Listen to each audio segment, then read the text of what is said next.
brought to you by Palvi Agrico. आता शेतीसाठी जे काही लागणार ते घरपोच मिळणार, तेही मोबाईलच्या एका क्लिकवर. शेतकरी कामगार पक्ष म्हणजे एक चळवळ आहे.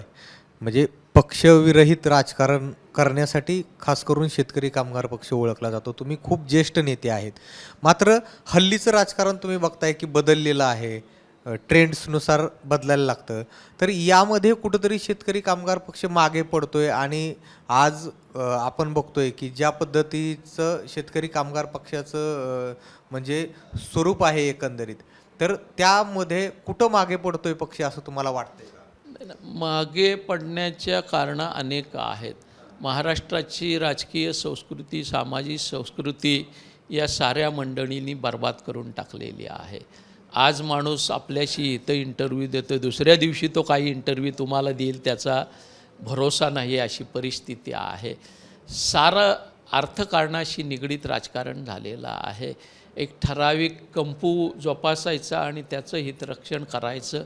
सर्वसामान्यांच्या मागण्यांशी, भावनांशी दुरान्वयही संबंध नाही, अशी परिस्थिती आज सत्ताधाऱ्यांची झालेली आहे. आम्ही मंडळी राजकारणातली सुसंस्कृतपणा जपण्याचा प्रयत्न करतो आहे. आणि दुसरं मोठं कारण या ठिकाणी शेतकरी कामगार पक्षाला जो त्रास होतो आहे, मागं पडला आहे असं मी मान्य करणार नाही.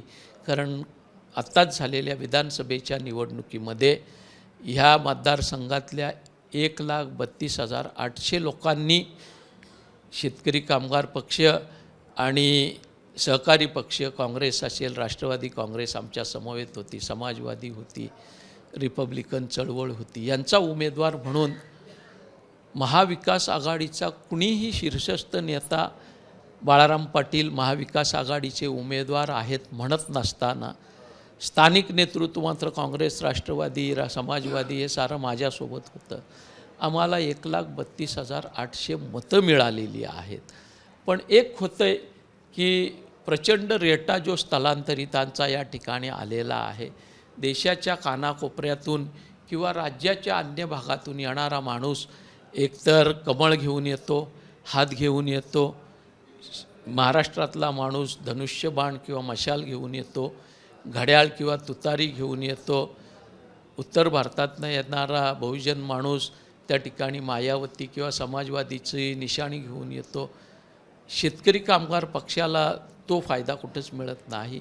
पण तरीही शेतकरी कामगार पक्ष आपल्या कार्यपद्धतीमुळे आणि कार्यकर्त्यांच्या प्रखर पक्षनिष्ठेमुळे आणि चिकाटीमुळे या ठिकाणी आपलं स्थान राखण्याचा प्रयत्न करतो आहे.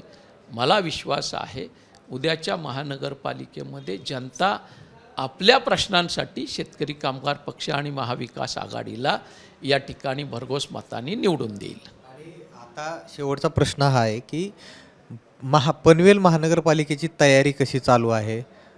मोठ्या नेत्यांच्या सभांचं काही आयोजन आहे का? आणि कसं असणार आहे हे इलेक्शन तुमच्यासाठी? कारण खूप वर्षांनी म्हणजे जवळपास 8 ते 9 वर्षांच्या गॅपनं हे इलेक्शन.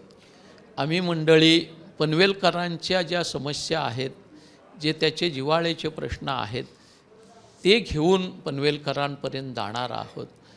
पैशाच्या एकंदर प्रभावामुळं निवडणुकांना ज्या वेगळ्या दिशेनं जात आहेत, त्याचे होणारे दुष्परिणाम नागरिकांना 1 to 1 वैयक्तिक प्रचाराद्वारे समजावण्याचा प्रयत्न करणार आहोत. आमचं जे व्हिजन आहे, ब्ल्यूप्रिंट त्याचे आम्ही देणार आहोत की बाबा आम्ही पनवेलकरांसाठी हे करू. जी आश्वासनं प्रशांत ठाकूर आणि भाजपनं दिलेली आहेत, त्या आश्वासनांची सत्यस्थिती काय आहे ती पनवेलकराला विशद करणार आहोत. आणि या साऱ्या गोष्टीची मांडणी करत पनवेलकरा आता तरी जागा हो ही विनंती त्याला करणार आहोत. त्याचसोबत आमचे सहकारी पक्ष असणाऱ्या शिवसेना, काँग्रेस, राष्ट्रवादी काँग्रेस आणि अन्य रिपब्लिकन चळवळीतल्या नेत्यांना देखील या ठिकाणी आम्ही महाविकास आघाडीचा प्रचार करण्यासाठी आमंत्रित करणार आहोत.